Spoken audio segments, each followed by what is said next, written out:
I think first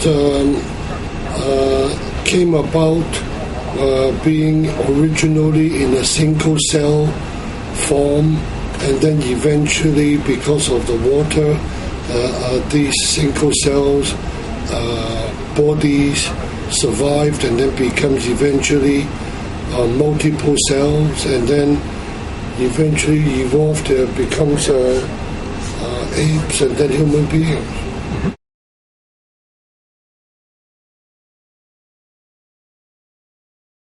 Very, very little. Okay. Yes.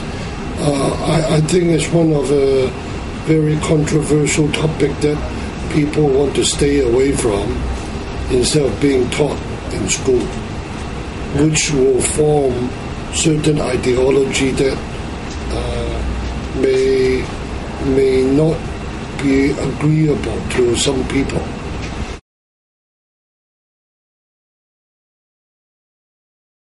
Through reading and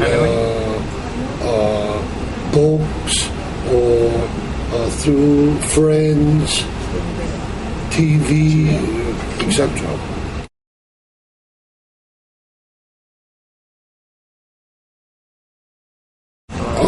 I think, to be fair, both angles should be touched on, from evolution, and then eventually, like to say, to creation.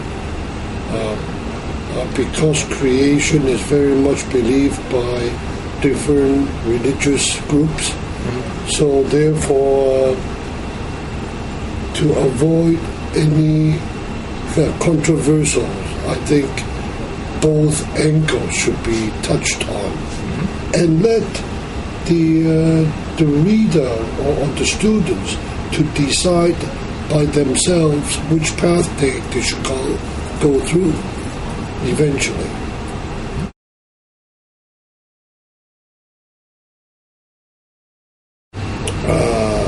God, I believe, is something that you can plug in an answer for something that you don't really have an answer on. Okay.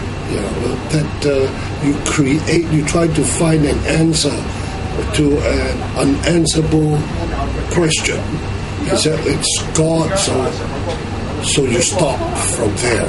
Okay, so you try to put a meaning, a reasoning behind certain unexplainable things. So I think that's one form of interpreting whoever this God is about.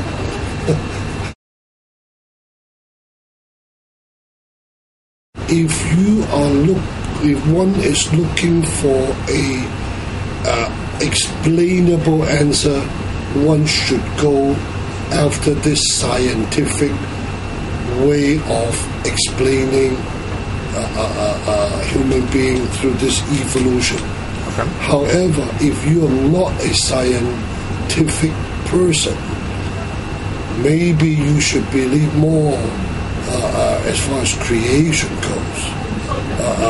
I think people will need to believe that through God, that human being is created. So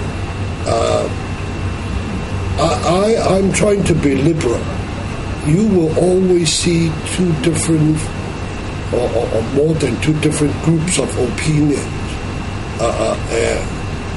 But depends on what way you're looking at. There's no restriction who will be the ultimate winner, because it's very difficult to prove at this point of time. But as a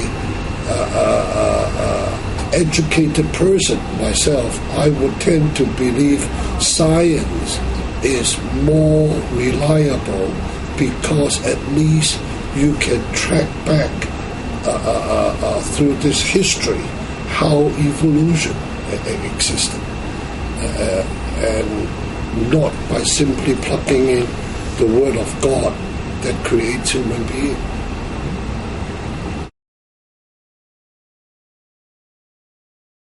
I try to be, how would I say, not trying to create any enemies from either side. But I think, thank you, for giving me this chance to explain my belief. That's great. Thank you. Thank you. You're one of the most superstitious person I've ever known in my life. I think you are. Just saying. No, I believe in energies more than superstition. Feng Shui, not superstition. That's true. Environmental science. It's true. Yeah.